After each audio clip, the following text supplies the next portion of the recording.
Will we ever get to the bottom of what was hidden just beneath the surface of the ground at the Kamloops Residential School in British Columbia?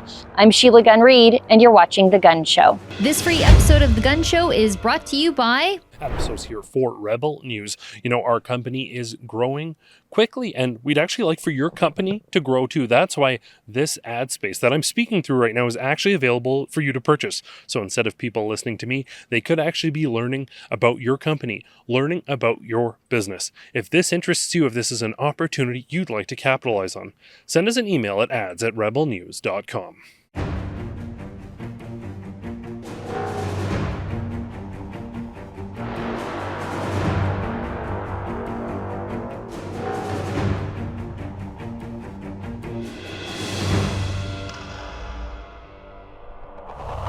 I think truth matters. And I don't mean the subjective truth nonsense of this day, you know, his truth, your truth, her truth, my truth.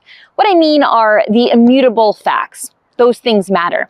You need facts to be able to formulate an informed opinion, to take a position, to formulate a solution to a problem. You need truth before you can get to reconciliation. That's why I'm so proud of the work that my friend Drea Humphrey has done to do her best to slice through the impossible rhetoric to find out what's really going on at the Kamloops Residential School in British Columbia. What was initially reported as a shocking discovery of mass graves of murdered children at the site of a residential school has quietly morphed into something very, very different. So the first piece of evidence I want to discuss is the alleged juvenile tooth that was found near the site of the mass graves. It has been categorically refuted, and it is not a human tooth. That is conclusive. So that piece of shocking evidence that broke so many hearts, well, turns out to be nothing. There is also the fact of the reported juvenile rib bone. The juvenile rib bone that surfaced in the same area. A rib bone that has not been tested, and in fact, presently, to the best of our understanding, nobody knows where it is. So the two sort of material pieces of evidence that most closely and most accurately suggest there may be bodies there are either missing or have been categorically debunked. Now here's the thing. No excavations have been done at the site, and that evidence, the rib bone and the juvenile tooth, it's either debunked or missing. Seems odd, right? 69 churches across the country were targets of hate crimes in the wake of this so-called discovery at the Kamloops Residential School and the irresponsible reporting that followed. They were either burned or vandalized. Hate crimes against Catholics skyrocketed. And yet still, no investigation of the alleged crimes that took place at the residential school. If a crime went on there, we must bring the perpetrators to justice. But if there was a lie, we must hold that liar accountable. But no one in the establishment seems all that interested in proving their own theories about the residential school. That's why our friend, Drea Humphrey, and her producer, Matt Brevner, have a brand new documentary. It's called Kamloops, The Buried Truth, and it is available exclusively to our paywalled subscribers who subscribe at rebelnewsplus.com. You can find the documentary at kamloopsdocumentary.com.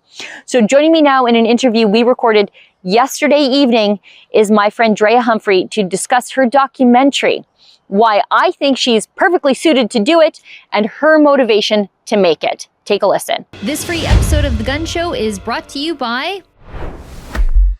my mug. I know. It's pretty cool. So is this hoodie I got on, and you could have it on too if you check out our special website at rebelnewsstore.com. That's where you can see Freedom Focus hoodies that we have for you, beanies, cell phone cases, you name it, all while supporting our journalism, where we fight to bring you the other side of the story, as opposed to, you know, being forced by the Trudeau government to fund leftist media out of your taxes. The truth is, without you and your generosity, there is no Rebel News. So again, if you like the reports that we bring you and that we also fight for freedoms in Canada, please consider doing some shopping, picking up some swag at rebelnewsstore.com. We appreciate your support.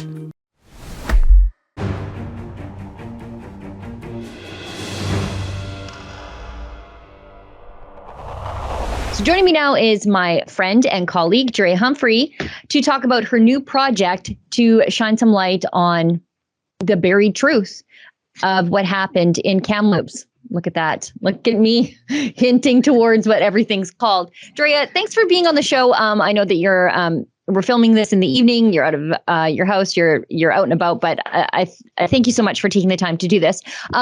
First of all, before we get into everything, what's the documentary called and how can people find it and support it? Because your documentary is completely independent. You have no big, deep pocket donors telling you what to do or say. So let's start off there and then we'll get into the nuts and bolts of the documentary. Yeah, so like you said, it's called Kamloops, the Buried Truth. And it's basically about the discovery that we all heard about May 27th of last year that took place at the Kamloops First Nation, where at the time the press release said there had been confirmed the discovery of 215 former residential school students there. Later on, it came out that they were talking about at the apple orchard by the school there. And so I think I perhaps was one of the only reporters at the time to do a report asking certain things like, how did you come up with 215 kids with ground penetrating radar? So those were one of the red flags sort of early on that I couldn't get the answers to. So a year later, myself and BC producer Matt Brevner head back to Kamloops to try to get some clarity. You would think a year later that's what would be available, but we were kind of shocked with what we found.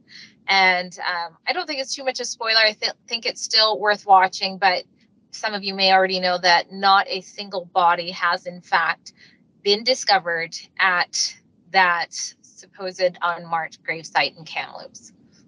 Now, I want to ask you, what made you a skeptic right off the hop? And I'm not even sure if you were a skeptic. You were just like, the dots are not connecting here in that first little bit when it was like, we found over 200 they said graves here, and it was reported as like mass graves, as pits grave. Yeah. At the very beginning. And then it just kicked off discovery after discovery after discovery after discovery, heavy on the quotation marks, which then set off church burnings and anti-Christian hate crimes, vandalism. I would say it's terrorism. All across, it was a summer of hate crimes. It was that Justin Trudeau said, well, I can understand why you're doing this. Like, hey, don't do it, but I get why you're doing it. What sort of was the first sort of thing that you thought, something's not quite right here? Well, I certainly wasn't a skeptic going in. I mean, we've all heard about some of the horrible things that took place at residential schools. And I know that, there, even with soldiers and things like that, there are unmarked graves. So there was that aspect of it. So Matt and I came in to Kamloops with that first report, just wanting to make sure that we did the people justice, that we conveyed, the heartbreak that was happening from the stories. What we didn't expect to find, and I think this is when, the journalistic light bulb started going off, was why I couldn't get any answers from the RCMP or the BC Coroner's Office about what is happening with this investigation. I mean, the whole country, for sure, lots around the world is looking at it like this was this huge mass murder of children. So surely the RCMP and the BC Coroner's Office had been investigating, and that's not what I found in that first report. And I say in that report that, it just seems very interesting that the people who are closest to the situation, or should be closest to the situation, are either unwilling or unable to, give any answers to that. So that was a major red flag to me. And then there was also sort of the talk about how when the RCMP did in fact try to ask some questions, they had been told sort of, you're intimidating the specialist. At the time, the specialist's name wasn't named. We now know it's Dr. Sarah Bollier. And so all of that just seemed awfully weird for, like what you're saying, everything that followed there. And we don't even know who's properly investigating this. It was all just the ban. So I never stopped trying to get more answers for a full year. And then that brought us to this documentary going down and getting some more clarification for the public. I want to be clear. You came at this, like you said, you just came at this completely with an open mind. And I think your background makes you, I think, the perfect person to investigate this because you are Indigenous and you are Christian. So you have a foot in both worlds here. And so I think your only motivation was truth. Absolutely. That's what we came there to do. And I'm happy to say that we did do that. And I had some family members that went to residential schools. They went to day schools, slightly different back east. And so, there's the people over their shoulder. You also have to remember your own family and make sure you're representing them, in a good way, which doesn't make this documentary easy, I might add. Sure. Because no matter what, there's a lot of people who get offended by the truth, by facts. And so I'm sort of anticipating that to somewhat, but it was, so many people were so hurt and so upset. I mean, we interviewed one residential school survivor who went to that school. He said him and his wife went to that school for years, both of them over 10 years. And they had no clue until they had heard the press release that there was, supposedly children buried there. So, he's an elderly man going through all this heartbreak right now. And so it was very important for us to let people speak. It was a longer report, of course, and to speak with people who went there and how the community was, but also to ask those questions like, these things are not making sense, and the public should at least know that we were unable to get simple answers to, this situation. I think this is interesting too, because this takes place in British Columbia. And what I do know about British Columbia and my other sort of fascination with serial killers is that Me too. Right? We're both weirdos. Yeah, completely. Serial killers, cults. I'm just fascinated by what happens to people when they choose darkness. What I do know is BC has dealt with finding and identifying forensic, identifying bodies in a very meticulous forensic way over a big chunk of land, a bigger chunk of land than I think this apple orchard on the at the site of the residential school was. And I'm referring to the Picton farm, where, a serial killer worked the downtown east side for a very long time. Women were cut up, fed to pigs, and their remains were spread around. And the police were able to dig through the dirt and find bones and other identifying pieces of, I hate to describe it as human biological material, but they found it. They were able to identify those remains so that they could give closure to the families. I found it odd that when the media is saying this is a mass grave, this is a mass casualty event, this is a site of a genocide. Yeah. And a shovel never hit the ground. I thought this is a criminal investigation. Yeah. Where's the cops? That's immediately that's what I found odd, because I thought BC has expertise in this. Yeah, exactly. It was super odd. And I don't want to give away this part of the documentary, but you will see a conversation that happens with one of the lead investigators in the BC coroner's office, who talks about whether or not the way that they discovered this is possible. And you're right. There are certain ways to do this and to do it right. And if a shovel doesn't hit the ground, what exactly did we discover? We have no clue. And, our colleague Adam Soos did a great report on that too, if people haven't seen that. So, I wish this wasn't the case.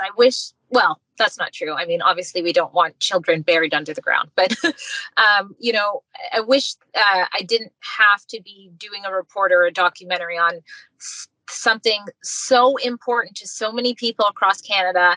I say that it is linked to a national identity of shame. Like what our children are talking about, it just catapulted. And I think you have a report coming up, if it's not out already, hate crimes against Catholics has gone up 260% or something like that in Canada. I mean, this is insane. And if this is all from something that isn't even truthful to begin with, we need to know that. I think that's what's so important in all of this. And I think that's why when we have a catastrophic event that happens in this country, we try to have inquiries, because before you can have reconciliation, you have to have the truth part first. And it doesn't seem like we're really interested in pursuing the truth part here. And again, it seems so easy. Just put a shovel in the ground. But that just hasn't happened yet. And our flags flew at half mast. Churches were burning, and we haven't gotten to the truth. Yeah.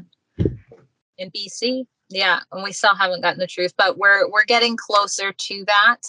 And, it is what it is. Facts, unfortunately, they don't care about anybody's feelings. So we're going to see what happens here. And another invite, if anybody from the band, Chief Roseanne Casimir, if you want to have an interview and help clear the air on everything, please get a hold of us. We do speak with the chief as well in the documentary.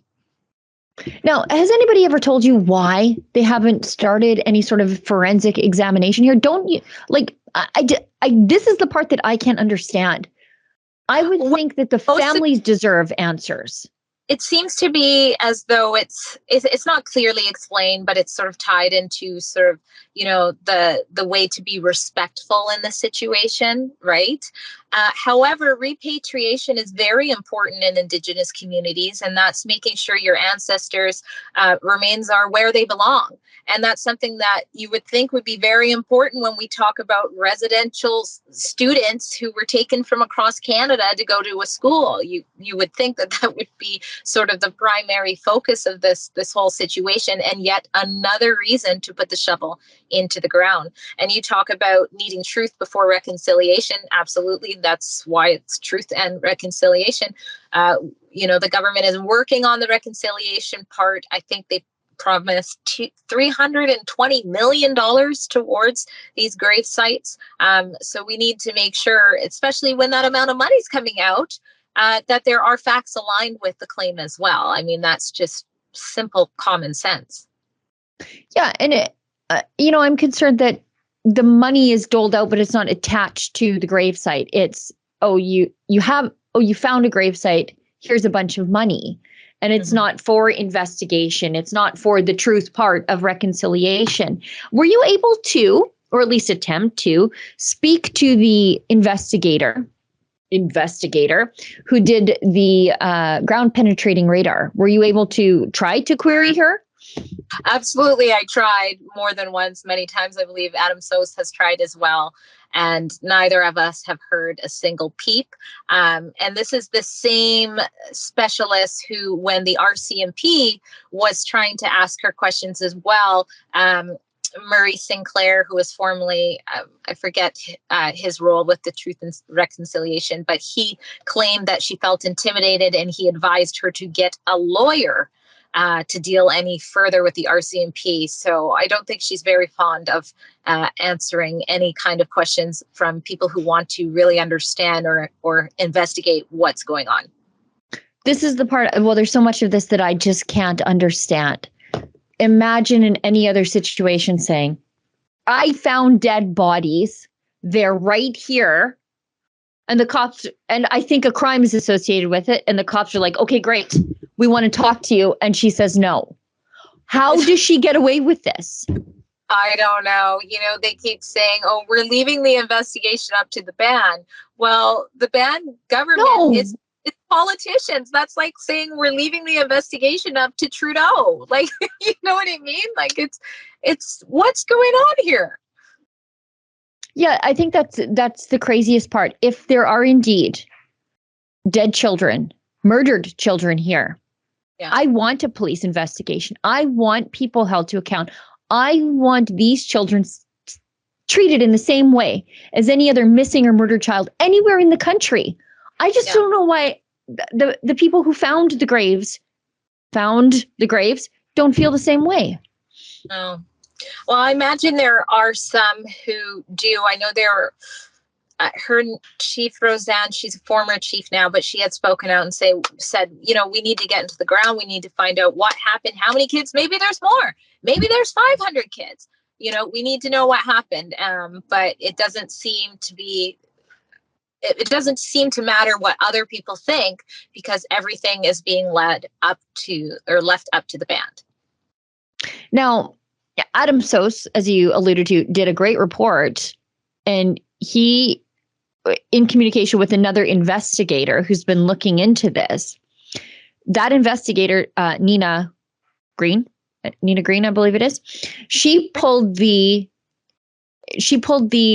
archival records of the site and said, oh, there's drainage ditches here, like drainage ditches going this way in the exact direction as the graves. So the ground disturbance is identical to what they have decided is graves.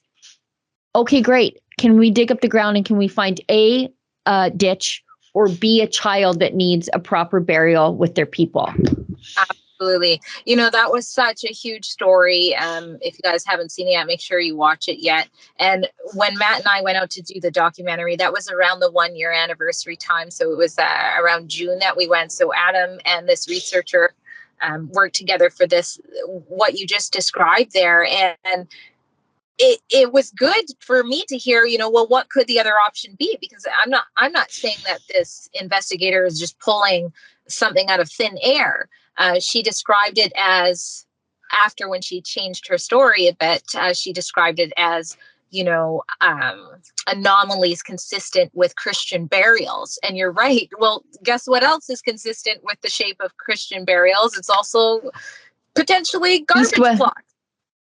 Yeah, east-west ditches. Yeah, so... Yeah, I don't think we'll find out without digging. And I don't think we'll find out if anybody does dig, unless it's all up to the band, whether they want to tell us what they dig, if they dig, and what they found, if they did dig. And that's the part that also I can't get my head around. The band is elected politicians. They're not the police. If a crime happened, these children are Canadians and they should be treated like every other Canadian.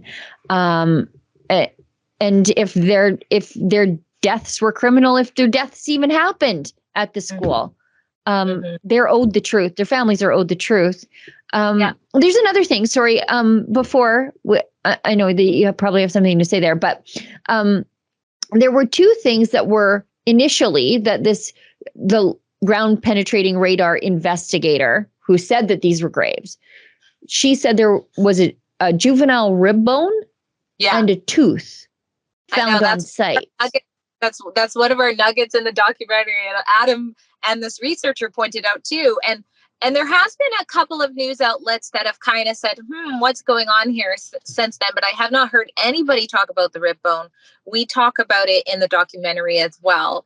And then the tooth. But the only physical evidence for this huge discovery that has changed the fabric of our nation is, in fact, apparently the discovery of a child or a juvenile tooth, juvenile rib bone, and what was reported as a child's tooth, which, according to Adam's report, I don't know, and maybe Nina's investigation, was not actually a child's tooth. But even the rib bone, you'll see in the documentary, we talk about the rib bone a lot, and I think you'll see that, this might not be a human's rib bone as well. So, again, there needs to be a proper investigation here. That's the main thing, to find out truth about what happened, so that the proper people can be held accountable in the situation, and so that those children can be laid properly to rest if they're under there, and so that the rumors can be laid to rest if they are not. And so the country can heal. Because a lot of terrible things happened last year based on that spread from this discovery. A lot of people were blamed for a lot of the things. There's a lot of, people say I'm religious and superstitious, but I don't believe in generational curses. There were a lot of people last year burning churches who sure did. Yeah. It's justice, I think one lady said in my report. So, that's not what happened there. Was not okay. It's not Canadian. It didn't matter if the politicians wanted to stand or speak against it or not. It's not okay. It doesn't belong here. And it's actual hate that came from it. It's scary to see that something like that can happen close to 68 or maybe even 60. No, one church, it was found that it wasn't actually hate motivated. So I'll say 67 churches were burnt and vandalized in just over 2 months after this discovery. I mean, let that sink in. That is attacks against Christians, against Canadian communities, against places of worship. And so we definitely need the truth to this story. Canadians deserve that much. You know what? Before I let you go, because I know you have something to do, and I appreciate you taking the time. Dark. I don't think you're going to keep me much longer. Is all. That's the main thing. It's so funny. One of the church burnings that really stuck with me that you covered last year was a Coptic church, and that really stuck with me because the Copts are some of the most persecuted Christians on the face of the earth. Yeah. It's not a holy week goes by when they are not butchered or killed in their churches. And, you know, these are Copts who came to Canada guaranteed religious freedom, the ability to practice their faith in peace and security in a way that they can in their homeland. And they came here and their church was burned for something they didn't do. Exactly. And, you know, they were just mortified in that report. We got to interview some of them, but you're right. They are so persecuted elsewhere. Their churches are bombed. Their tongues have been cut off for saying their prayers. And here they are in Canada thinking they're safe. And then someone torches their church right packaged in while other churches were being torched and vandalized. It was such a heartbreaking story. And there were some local politicians that came out, like the mayor. And I remember Liberal Randeep Sarai came out, MP Randeep Sarai. And I did follow that case. It did turn out that it seemed to be more of a mental illness sort of element to that as well. But, you know, the fact that these Christian communities were living in fear, is my church going to be next? Am I going to be hurt when I'm walking? I felt that. Yeah. You know, and there was another family, I think it was back east, where the family lived in the church for some reason. And the church was lit on fire while the dad was home. And so it's just, I can't believe Canada got to this point. And I still don't even think Canadians have really owned what happened. You know, there wasn't even much outrage to that. It was so shocking. So such little guard. If we saw 60 church burnings in Russia, boy, Justin Trudeau would sure speak out against it. And he sure wouldn't find a way to empathize or understand with the arsonists like he did here in Canada. Well, I remember the human rights tribunal, what was her name? Harsha Walia, I believe. Yeah. She said, burn them all down. Yeah. You know, like. Well, Drea, I want to thank you so much for your hard work on this important piece of journalism. I know that you probably feel tugged in all directions, and I'm sure you're going to get a little bit of blowback from some people who just don't want the truth to come out. But as they say, the truth shall set you free. Yes, counting on that. And thanks for everybody who's going to watch it. Let me know. I got an email. Let me know what you think. And also thanks to Matt Bredner, who did a great job helping putting it all together so you guys can see it firsthand and up close. The only platform to do so, Rebel News. Yes, thanks to Matt especially. I mean, he just does great work. He's not a videographer, he's a cinematographer. Thanks for having me, Sheila. Thanks, Drea. I'm going to go fade into the night now. Bye. Bye. This free episode of The Gun Show is brought to you by... Well, the remains of 215 children have been found in a mass grave in Canada. Many of you know that just over a year ago, the discovery of the remains of 215 children was found at the Kamloops Indian Residential School at the Kamloops First Nation. But what if I were to show you that what I just said wasn't true, and that in fact, a year later, not a single body has been found? This mass grave is a painful reminder of the genocide. Canada's leaders aren't condemning the burning of churches. No, they're endorsing the burning of churches. A juvenile rib bone that surfaced in the same area.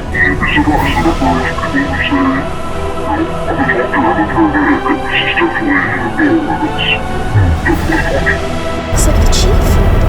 It is. Could be. How are you?